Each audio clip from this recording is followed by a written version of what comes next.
Today on Riffs, Beards, and Gear, we see if I can step up to Universal Audio's Luna Challenge.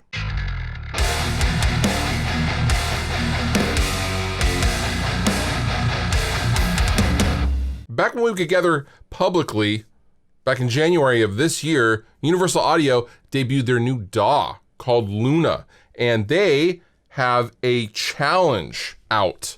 And I am accepting this challenge. And this challenge basically has a set of rules, and it's meant to kind of get a new user to dive in. I mean, I guess everyone would technically be a new user since it's a new DAW, but for people like me coming from something like Logic, it was a good chance to just kind of get my feet wet and to play around with it. And it was a good excuse to retrack an old riff of mine while adding some new bells and whistles on top of that riff. Now, the Luna Challenge rules are as follows. The song has to be a minimum of 60 seconds. There has to be 2 tracks recorded with unison processing. There has to be 1 instance of the Moog Mini Moog plugin. There has to be 1 instance of Universal Audio's Shape plugin. There has to be 1 layered instrument instance of Shape, i.e. blend some parts, make a new tone, something like that. Minimum of 1 instance of Ravel, 1 instance of Neve summing, 1 instance of multi-track tape, and share the music with you guys. Tell you about it. And I'm gonna try to meet that challenge right now. So right now I'm gonna go ahead and play you what I came up with, and then we're going to go ahead and dissect it, and I will show you how I did it and the routing and the plugins and all of that wonderful, wonderful nerdy stuff. So here's what I came up with for my Luna Challenge.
So those of you who have watched this channel for a while will recognize that riff.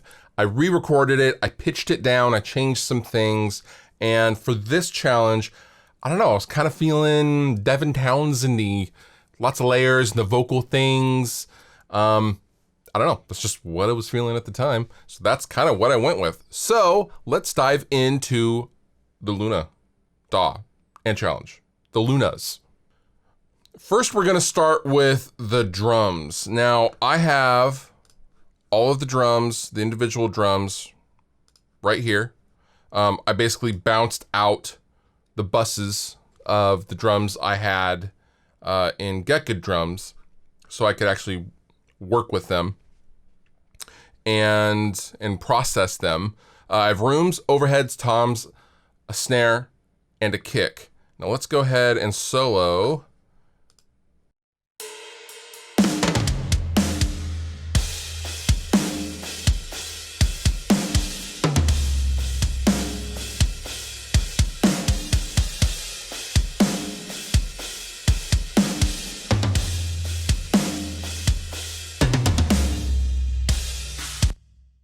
Those drums sound great, and actually the processing is very, very minimal. On my kick, I have a Precision EQ, Universal Audio. I'm just doing some very, very basic carving at 104 hertz. I'm taking 1.5 dB out. For the snare, I have some Studer tape saturation. I have some Pultec EQ. I am adding some top end to the snare, and then I am also coming in after that and I am limiting it a little bit. The tape saturation is what gives it the pop.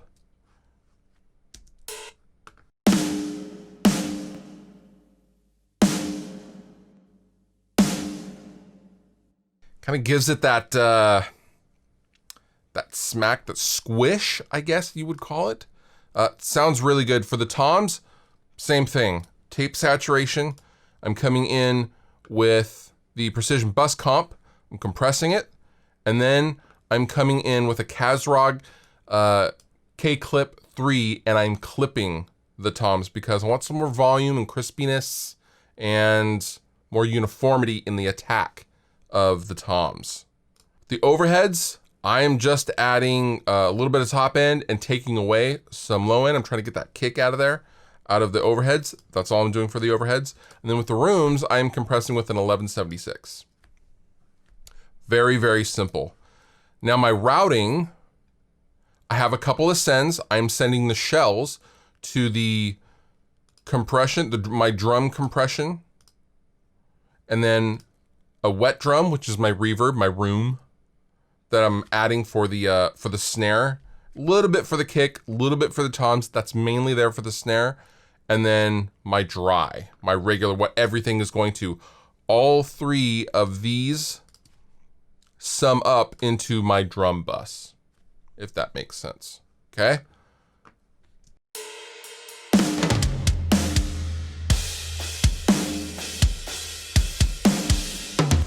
Moving on, I have my MIDI bass. I have Tune Track, easy bass going. This is I'm just doing a simple MIDI line right here. That's my MIDI that I've programmed. It sounds like this.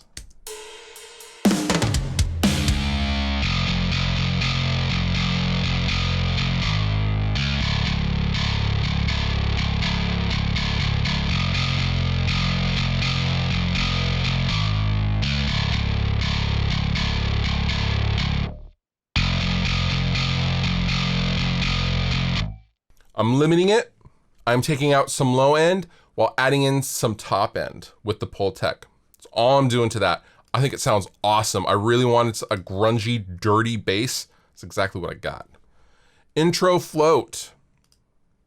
Now this is where we're going for an instance of shape.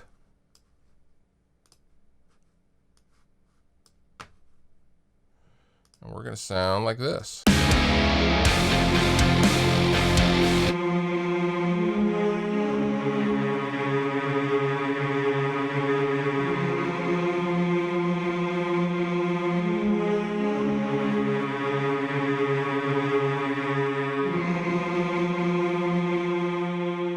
I am echoing the guitar line, so I'm using the bass MIDI, and I basically messed with the bass MIDI a little bit, but I use the bass MIDI as the bass, B-A-S-E, for doing what I was gonna do in shape, and I just played around with it until I found something that I really liked. I know I wanted something like the Halo, the old video game Halo, kind of chorusy, echoey monk kind of a thing. It suited it perfectly. It was great. That was really the aha moment for me. Next, we have the strings, which I did as well. I don't know anything about strings, but I think this just sounded cool. And I am also using, let's see, I'm using Shape as well. Spitfire Audio.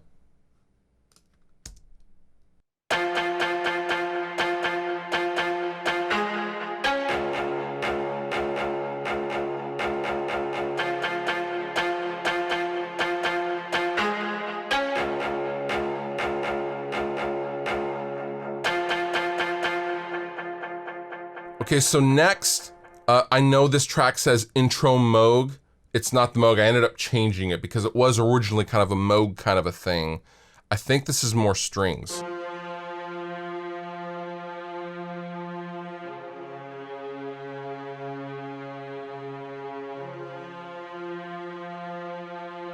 Symphonic strings, it's reinforcing and it's very simple and I like it.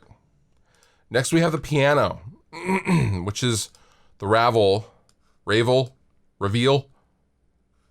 I don't know how you pronounce that.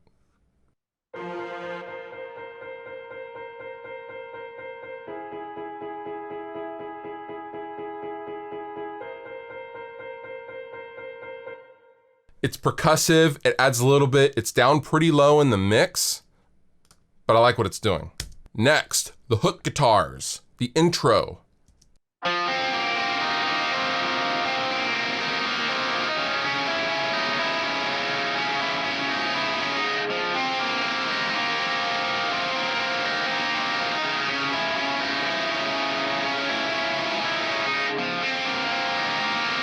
Now again, like all of the buses, I'm using Neve summing.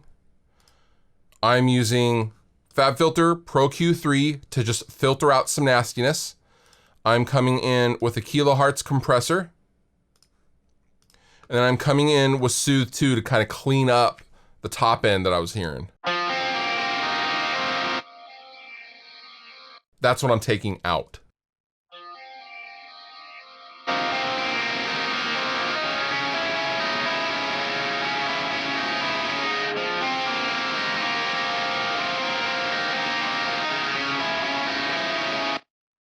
Very, very simple, not a lot of processing. Next, we have the big guitars.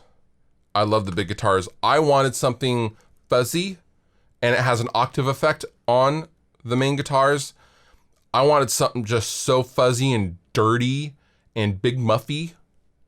That's kind of the tone I went for.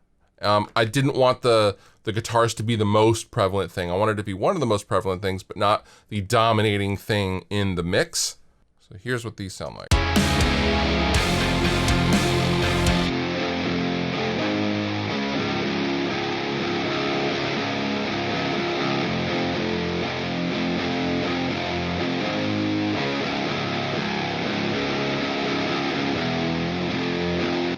I recorded this, I can't remember what amp I used. I think it was my Mesa JP2C with a fuzz pedal and octave pedal, to be honest with you. I'm using tape saturation on the left and right track. I am then coming in with FabFilter Pro Q3 to take out some frequencies. This is not very much at all. I'm then coming in with the Pultec, best EQ for guitars ever. I am attenuating some low end and then adding some clean low end back in. And then I'm also boosting the top end quite a bit. Here's what it sounds like with, I'm gonna A/B this real quick.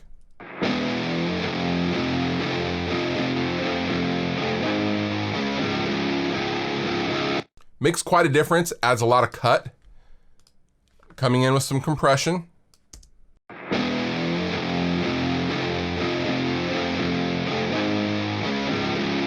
And then finally some soothe, because I try not to use soothe on guitars. However, since it's so fuzzy and there's an octave, there's a lot of garbage in the top end. I wanted to clean that up a little bit.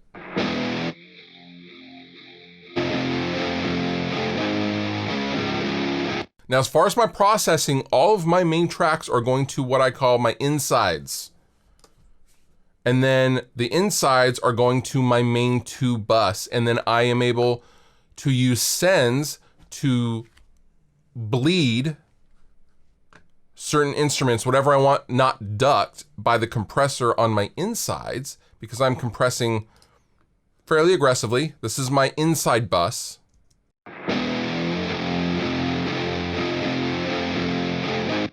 I am using sends to send just a little bit to the stereo bus in parallel. So I am selectively parallel compressing and processing the tracks that I choose to go to the master bus.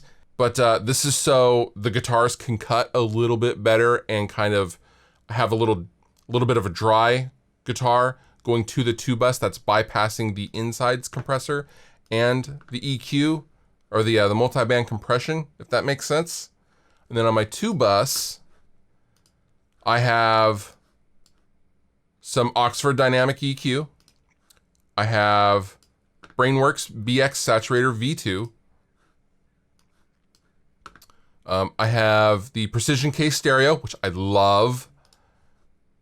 And then I'm coming in with my BX Master Desk. So yeah, that's what I did for the Luna Challenge. I think it was cool. It was a cool experience to kind of deep dive into a new DAW. And yeah, I will link down below. If you would like to download this file, I'll give it to you. You may not have all the plugins, but if you want to download the files and mess with them yourself, feel free. You've been wonderful. I've been Fluff. Thank you so much for watching, and thank you to Universal Audio for challenging me. I need a good challenge every once in a while. And with that, Fluff out. If you enjoyed the video that you just watched, please consider subscribing. It helps me, help you, and then in turn you get more stuff to watch. And also, I have all sorts of stuff down in the description of this video. Sweetwater giveaway stuff. There's all sorts of links to all sorts of things. So consider checking that out as well if you're gonna hang. But if you don't hang, all good. I still love you.